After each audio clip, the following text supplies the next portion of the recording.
last minute, but we've got a big class today with 10 attendees registered, and appears that 10 are all lined up and in class here. So I'm going to go ahead and get started.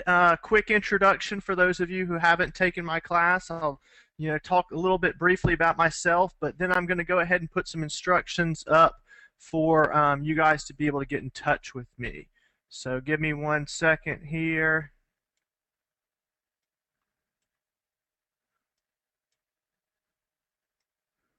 Okay, hold on 1 second. Let me go ahead.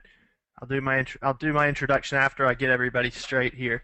So on the screen now, you should be able to see a demonstration of the go-to on my blog, and sometimes it's hard to differentiate with these leads, where they exactly came from, and that's why I always recommend, don't be afraid to just ask that client, where did you find me, and then dig a little bit deeper. Don't just let them say Google. Well, say, what'd you Google, and how'd you get there?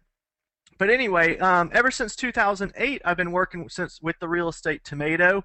I've now taught over 1,000 one-on-one classes with them, and have been teaching these Tomato University seminars as well. I do have, I've got multiple Facebook pages. I'm going to probably reference 1 or 2 of them at some point today, but and these are really old numbers. My new Facebook page has about 560 fans or something like that, and the town that it's basically centered around has less than 500 residents. So I've been able to reach a massive amount of people in my niche, considering, think of the population of your area, and then, if you were able to pick up that many fans, what sort of interest you'd be able to express. So that's enough about me. I want to go ahead and, yesterday I taught a class called Introduction to Social Media, and I think that people that take that class and then take this class, they sort of get a 1-2 punch, because yesterday I talked about sort of the philosophy of how to use Facebook or how to use social media in general, and I don't have a lot of time to get into that, but I do think it's really, really important that I at least sort of preface this entire class with sort of the difference between this personal profile and fan page and things like that. And so if you are currently marketing on Facebook with a personal profile, meaning you don't have a fan page, you're just sort of friending everybody and marketing to them, you need to go ahead and stop doing that. It's against Facebook's terms, and create a fan page. The fan page has a lot of additional benefits, and they finally allowed you to sort of become your fan page if you want with this newest upgrade, and we'll talk about how you can leverage that. But more than anything, to me, it comes down to opt-in marketing, and just because somebody's your friend doesn't mean that they are wanting to receive you chatting about real estate all the time, okay? Now, if they choose to like a page that you've created specifically for talking about real estate, well then, yeah, it's open season. They've opted in to receive that, and that's what it's for. But I generally recommend that people create a personal account and play on that for a good month or so, and learn sort of just how social media works, and start finding old friends and communicating with them. Then you want to go ahead and create your business page, and that's basically what this entire class is about. But when it comes to marketing, you can be as soft or as hard sell with that business line as you can. I take sort of a soft sell approach. My page is called McClellanville, South Carolina. It's not called McClellanville Real Estate. It's just, here's some stuff about McClellanville, and occasionally I'll throw in some real estate minded things as well. And then finally, if you want to take that page to the next level, after you've done everything that you can to reach, sort of out to your sphere and as many people as you can, Facebook advertising is a great way to reach additional people, and I'm teaching a class on that as well tomorrow.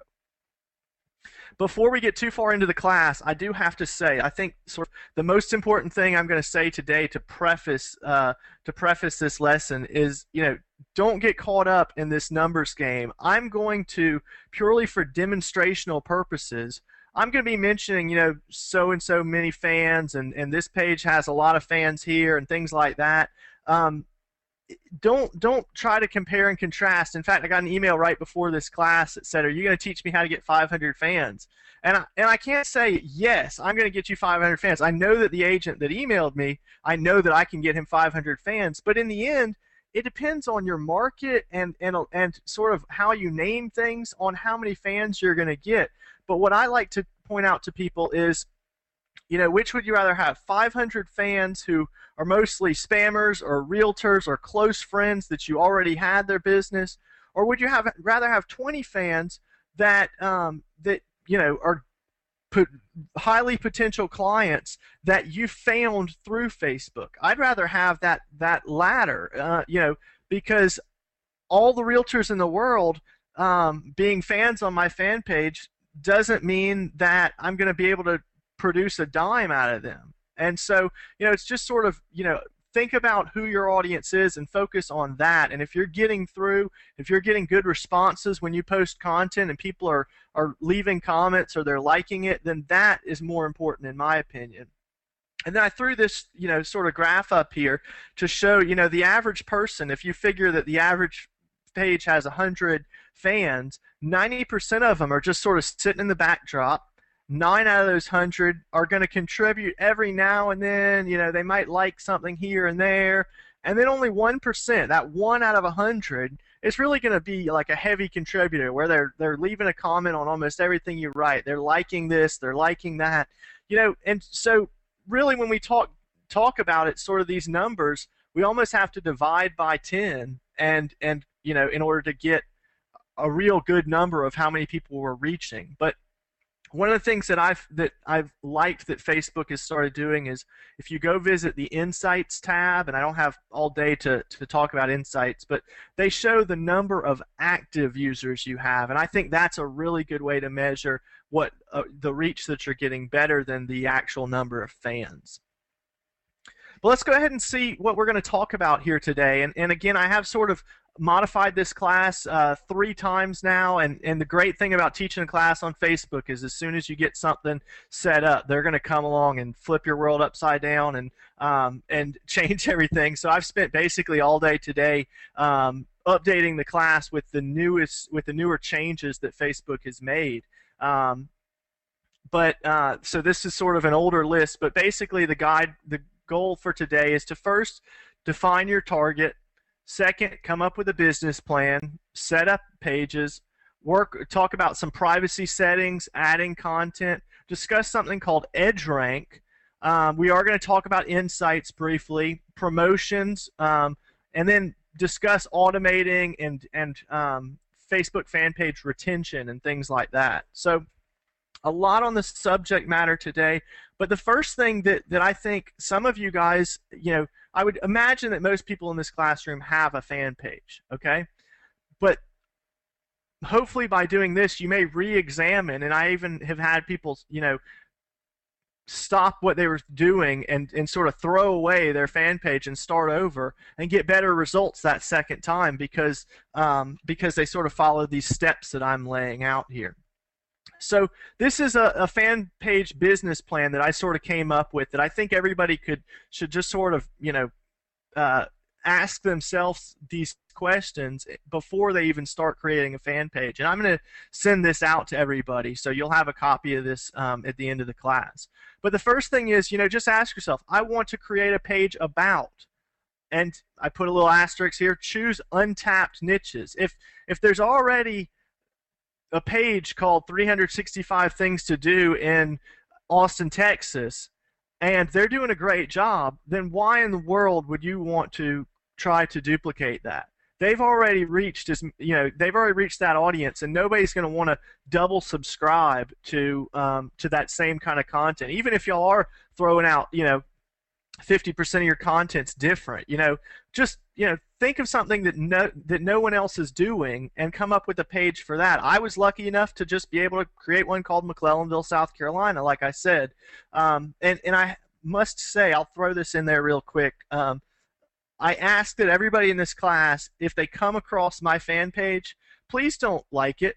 And I'm going to talk about that in a little while. But if I have a bunch of realtors, every time I teach this class, if everybody that likes this starts following my page, then it gives me it makes my numbers skewed. And I talked about that in an article I wrote for Real Estate Tomato a couple of days ago. But I'm not saying that you need to jump out there and you need to kick off all the realtors on your page. But if you know that half of your audience is realtor friends of yours, or competition spying on you or whatever, then that's not your audience. You need to, not write for them, but write for your true audience, okay? But anyway, so if I were filling in this blank, I would say I want to create a page about McClellanville, South Carolina, or about the news and events in McClellanville, South Carolina. The page will be for people who are currently living in, once lived in, or would like to live in the town of McClellanville. I will or will not allow others to post on my wall. I think almost everybody is allowing this now. I don't see many that are sort of chopping this ability off. And you've got complete control over it. Facebook notifies you when they do, so there's no reason why you shouldn't allow people to write posts. I will automatically or I will manually post updates, something good to understand, and we'll talk a little bit more about the automation process and some sort of cons for that. And then I will update blank times per blank. So for some of you guys, it might be twice a day, or it might be 5 times a week, or whatever it is. But it's not like a written in stone, but the sooner you come up with sort of a ritualized pattern, the better that your audience will be able to understand you. If you're one of these people who posts 5 times in one day and then comes back and then does nothing for 2 weeks and then all of a sudden posts 3 times, those are the kind of pages that people unsubscribe to, because they just feel like you don't really care about the subject. Excuse me, let me turn this ringer off. And then finally it says, or the last two are, I will market the page on, and so for me I would market it on my blog, and then I might include some print marketing as well.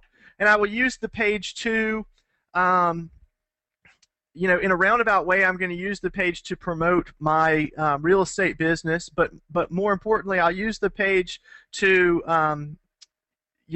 provide a community resource for the people of McClellanville to be educated about things, news and event in the area. Something simple like that. So if you come up with this business plan before you start, I think that you'll have a better, you'll be able to better process everything that you do from there on out. But I'm going to go ahead and just sort of jump into this setup process. And about half this class is sort of setup, and then the other half is after products of what to post and how to do things like that, how to study your results.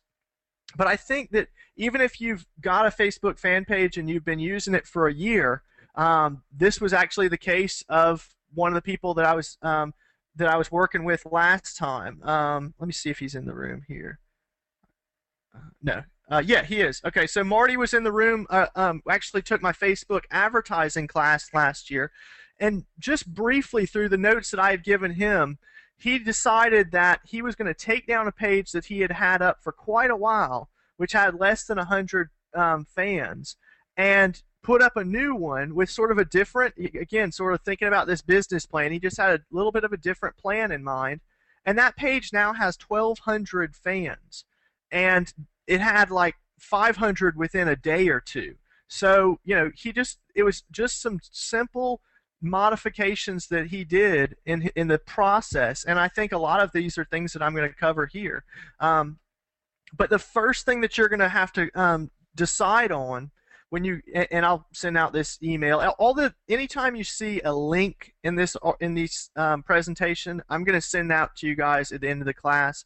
But I would recommend taking some notes on anything else. I try to sort of give folks bullet points in the class notes, but I can't just go slide for slide and send everything. So when you go to this create new page screen, they're going to ask you, it's going to have 6 blocks, and the one that I would recommend for everybody in the room here is local business or